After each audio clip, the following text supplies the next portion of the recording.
Jarwo dosoknya kupat itu lepat, lepet itu luput. Ya, jadi begitu. Jadi dengan mengaturkan semiotika perlambangan salah dan benar itu tadi diungkapkan dengan teori makna simbol kupat karo lepet. Sepanjang manusia itu sudah mengakui salah, supaya tidak kesalahan itu tidak terus menerus dan sebagainya, tradisi kupat lepet ini harus dilestarikan.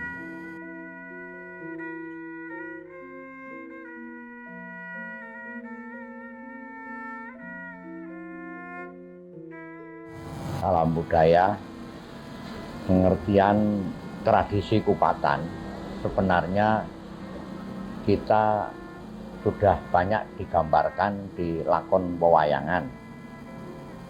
Ada sebuah gunung namanya Gunung Tenguru, itu dihuni oleh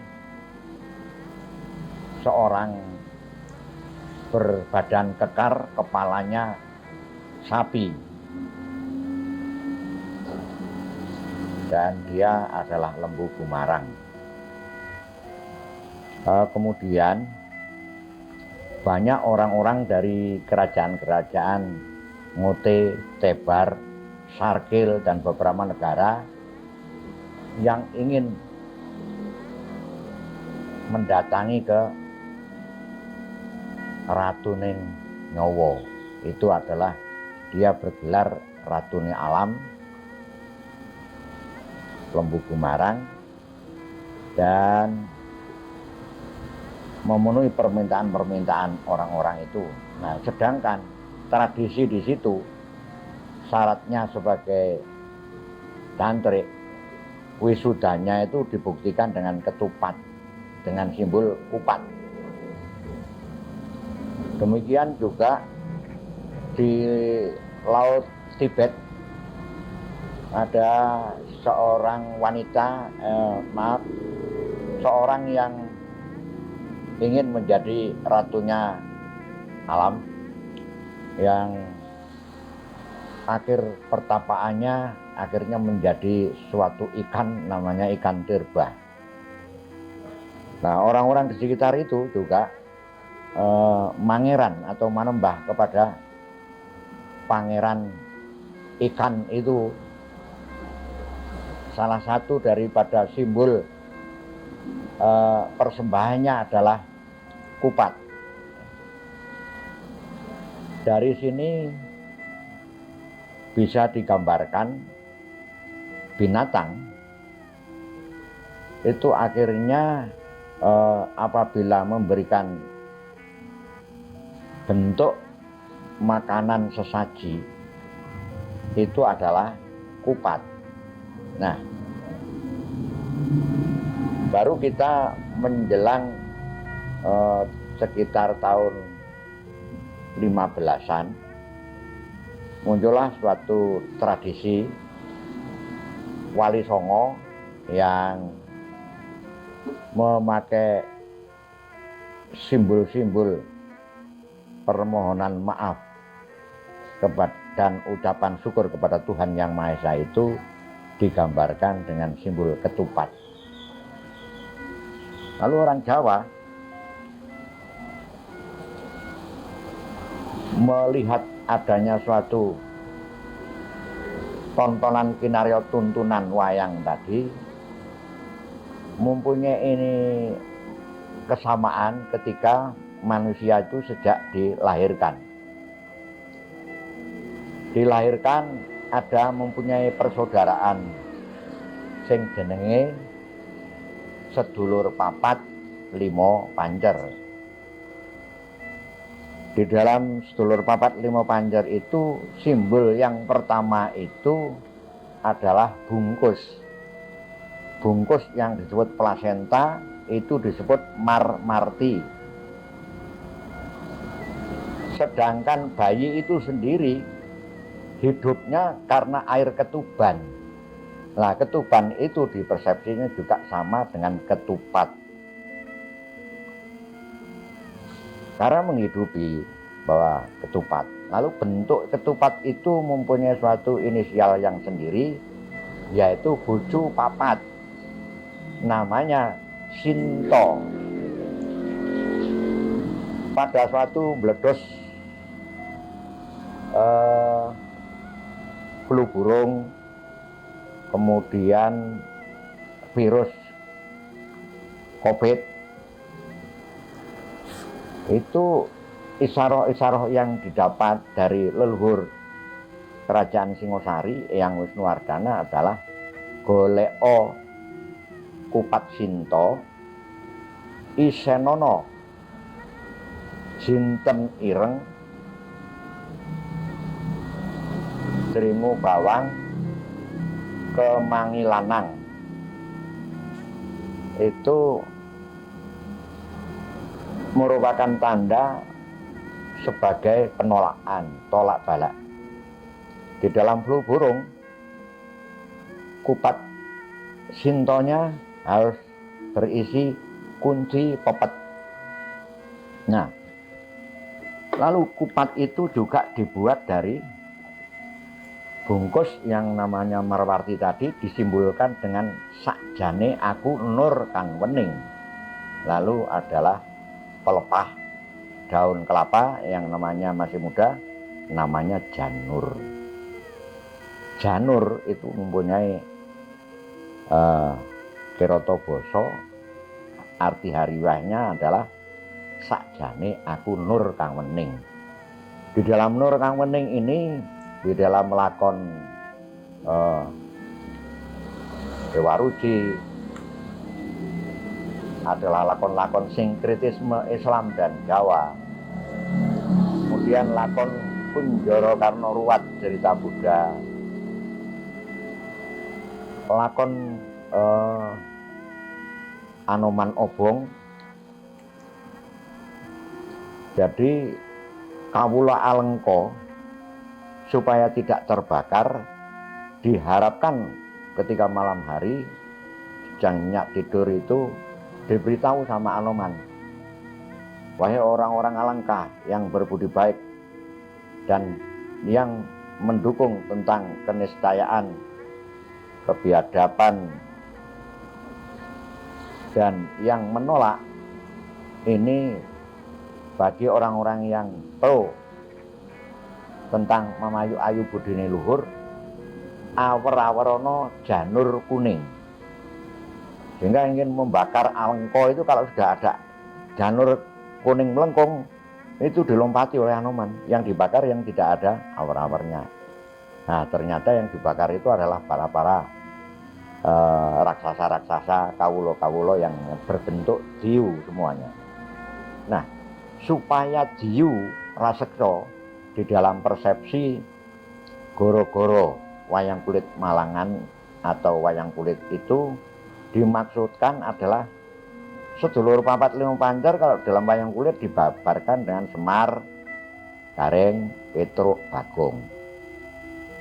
Nah, sedangkan di kelahiran bayi ini penting sekali filsafat janur itu untuk memberikan tenger janur kuning, yaitu sedulure kang nunggal sak jiwa sing rupane putih, rupa kuning, rupa abang, lan rupa ireng, sing tengah rupa biru. Iku konsepe Malang. Contone di lambang nomeneh ana tari tradisional Malang jenenge tari Srimpi Limo.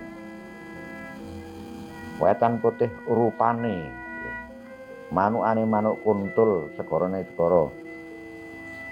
Santen kang mengkoni Bathara siapa, apa kuasane nulak sekatahe Pancabaya sampai ke selatan, ke barat, dan ke utara.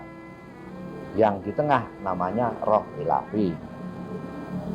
Nah, di dalam konsep orang-orang sastra Jendra Hayuningrat Widodo Tunggal Pandhawa, sedulur papat itu diartikan sebagai Aryah, Nuryah, Jatmuka, Nursari, dan Roh Ilahi. Pentingnya sedulur papatan itu akhirnya bagi orang timur ini dilambangkan koyo-koyo kupat Sinto, budune papat. Karena Sinto itu diselamatkan dibungkus di dalam bentuk bayi yang akan diancam oleh ayahnya sendiri untuk dikawini, diganti oleh Mega, akhirnya jadi Megananda. Bayi laki-laki itu dinamakan Megonondo, Indrajit, sedangkan yang anak sendiri dilarung, dan akhirnya ketemulah Prabu Janaka. Nah, beberapa peristiwa gambaran-gambaran tentang filosofi kehidupan manusia itu digambarkan dalam pewayangan, dalam relief-relief candi, di dalam cerita-cerita tutur, dan cerita-cerita jampi-jampi tentang spiritual tadi. Kemangi Lanang ternyata untuk menolak santet, Sinten Ireng juga begitu. Deringu Bawang juga ngawar-ngawari anak kecil supaya tidak mempunyai sawan. Sehingga orang Jawa apabila untuk mengingat Lebaran, namanya Lebaran itu selesai berpuasa. Lah posone wong Jawa beda karo poso Islam. Posone wong Jawa bareng sumuruping surya wis poso. Engko akhirnya pas wayahe beduk jenenge wayah tengangi iku nembe buka. Dan poso itu orang Jawa bukan untuk mosoni apa-apa, tapi untuk sebagai bakti mengurang-urangi hawa nafsu. Nah, sedulur papat lima panjer itulah yang namanya sarang daripada perbuatan jelek dan buruk. Akhirnya supaya mengendalikan hawa nafsu yang putih, yang kuning, yang merah, yang hitam, dan yang biru itu dikendalikan oleh sang guru sejati. Akhirnya tujuan daripada kehidupan manusia itu memang untuk menemui guru sejati supaya cedak karo pangerane. Itulah sebenarnya orang-orang Nusantara namanya teori-teori suluk. Sedang yang Islam itu melalui syariat, torekot, hakikat, makrifat. Lalu masih ada lagi dengan laku berata ke makom-makom, makom para wali songo, wali limo, ke sunan-sunan dan sebagainya, supaya ngalah berkah apa? Kehidupannya lebih mata, batin, dan sandang pangannya. Jadi ada bentuk kemiripan, bentuk sinkretisme yang kemiripan konsep-konsep Jawa itu dengan konsep-konsep Islam. Nah, bagi orang Jawa, apabila mempunyai anak keluron atau kita nggak ngerti, karena mohon maaf, keluarnya wiji itu kadang-kadang ada dengan rasa sanggama atau asmara, persetubuhan, ada yang tidak. Biasanya mimpi, lalu keluarlah sperma dan sebagainya. Nah, sperma itu bagi teman-teman di Bali dicari, dipuja, ada sesaji khusus. Nah, bayi itu akan lama-lama menjadi perlu permainan, perlu gondelan. Akhirnya setiap pintu rumah itu adalah digandungi kupat karo lepet. Banyak hal-hal tentang teori-teori papatan. Nah, kemudian sing dijak nyambut gawe rino wengi, alat-alat semacam pusaka-pusaka, gaman dapur, pacul, arit, lan sak piturute, ini juga diberikan opah-opah kupat dan lepet. Nah, kebetulan di sini adalah penata, tata-tata wayangnya dan sebagainya, tata-tata tentang topeng juga diberikan sesaji kupat dan lepet. Nah, sekarang apakah kupat itu sendiri, lepet itu sendiri? Jaro dosoknya kupat itu lepat, lepet itu luput. Nah, jadi begitu. Jadi dengan mengaturkan semiotika perlambangan salah dan benar itu tadi diungkapkan dengan teori makna simbol kupat karo lepet. Sepanjang manusia itu sudah mengakui salah, supaya tidak kesalahan itu tidak terus menerus dan sebagainya, tradisi kupat lepet ini harus dilestarikan supaya anak-anak muda ini memaknai tentang kupat dan lepet ini tadi bisa tidak hanya di ucapan, tetapi tahu dari mana kok kupat ini simbolnya kelepatan, lepet ini simbolnya adalah kaluputan. Itu tadi masalah kehidupan eksistensi janur kuning karo beras. Mbok Sri Sedono. Mbok Sri itu adalah beras. Lalu janur klopo itu kalau dibungkus dengan aku sing wening, janur sing kuning, artinya nafsu sufiah yang selalu mengindahkan suatu kepinginan dan sebagainya, itu saja dibungkus dengan kesucian kupat yang dari rezeki dari Tuhan Yang Maha Esa, dengan simbolik orang Jawa adalah Mbok Sri. Ini selalu terkait dengan kebudayaan purusa dan pradana. Purusa itu adalah suatu memanaan untuk kepedulian kehidupan manusia lebih berarti,